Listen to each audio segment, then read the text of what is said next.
안녕하세요. 도쿄스토리입니다. 오늘은 일본 사람들이 최근 깜짝 놀란 어이없는 연금 이야기 하나 들고 왔습니다. 어느 50대 여성이 랭킨넷이라는 연금 사이트에 들어가서 예상 연금 수령액을 확인했는데요. 거기 금액란에 10만엔이라고 적혀 있었대요. 이 사람은 당연히 한 달에 10만엔 정도 받는다는 얘기겠지라고 생각했죠.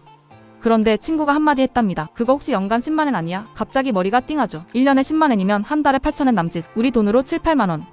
한 달에 그거 받고 어떻게 살라는 거야? 근데 이게 진짜 현실입니다. 일본 연금 정보 사이트는 기본적으로 연간 금액을 표시해요. 월급처럼 보여도 사실은 1년치입니다. 이걸 모르고 깜짝 놀라는 사람들이 정말 많습니다. 한국 사람이라면 당연히 월급처럼 보일 수밖에 없는 구조죠. 문제는 금액뿐만이 아닙니다. 왜 이렇게 적은 걸까요? 첫 번째 이유, 국민연금만 가입했을 경우입니다. 일본에서 자영업자나 프리랜서 같은 사람은 국민연금 하나만 가입하게 되는데요. 이걸 40년 꽉 채워서 납부해도 한 달에 7만엔 정도밖에 안 나옵니다. 만약 중간에 몇 년 빠지거나 미납한 적이 있다. 그러면 10만엔도 안 됩니다. 1년에요. 그걸 아니고요. 두 번째, 가입 기간이 짧은 경우입니다. 일본도 최소 10년 이상은 가입해야 연금 받을 수 있어요. 그런데 10년 딱 낸다고 해도 연간 10만에서 20만엔 수준. 일본에서 저축도 없이 그 금액으로 노후를 버틸 수 있다고 생각하면 말이 안 되는 거죠. 세 번째, 회사원처럼 두 가지 연금을 동시에 가입하지 않은 경우입니다. 일본에서 정규직 회사원은 국민연금과 후생연금이라는 두 가지를 동시에 냅니다. 그래서 연금이 좀 많습니다. 그런데 파트타임, 계약직, 알바 같은 사람들은 후생연금 가입 조건이 안 되기 때문에 국민연금 하나만 가입하는 경우가 많고 결과적으로 연금 수령액도 확 줄어듭니다. 이걸 랭킨넷이라는 사이트에서 확인할 수는 있지만 문제는 사람들이 그 숫자를 보고도 제대로 이해하지 못하는 거예요. 왜냐면 그냥 숫자만 덜렁 써 있어요. 월인지 연인지 잘 모르면 충분히 오해할 수밖에 없죠. 그럼 지금까지 낸 금액으로 10만엔밖에 안 나오는 걸까? 꼭 그렇진 않습니다. 랭킨넷에는 두 가지 버전의 금액이 있어요. 하나는 지금까지 낸 금액만으로 계산한 금액, 하나는 앞으로도 계속 지금처럼 낸다고 가정했을 때의 예상 금액. 아직 일하고 있다면 지금 보이는 금액은 중간 결산일 뿐일 수 있습니다. 그리고 또 하나, 연금 기록 누락도 문제입니다. 예전에 다른 이름으로 일했거나 이사하면서 정보가 끊겼거나 회사가 제대로 신고 안 했거나 이런 경우 연금 기록이 누락돼서 원래 받을 수 있었던 금액보다 훨씬 적게 표시되기도 합니다. 그럼 어떻게 해야 할까요? 방법은 있습니다. 첫 번째, 추납이라는 제도입니다. 과거에 못 냈던 국민연금을 최대 10년 전까지 다시 낼 수 있어요. 그만큼 연금도 올라갑니다. 두 번째, 부가연금이라는 것도 있어요. 월 400엔만 추가로 내면 연금 받을 때 더 받게 되는 구조입니다. 세 번째, IDCO나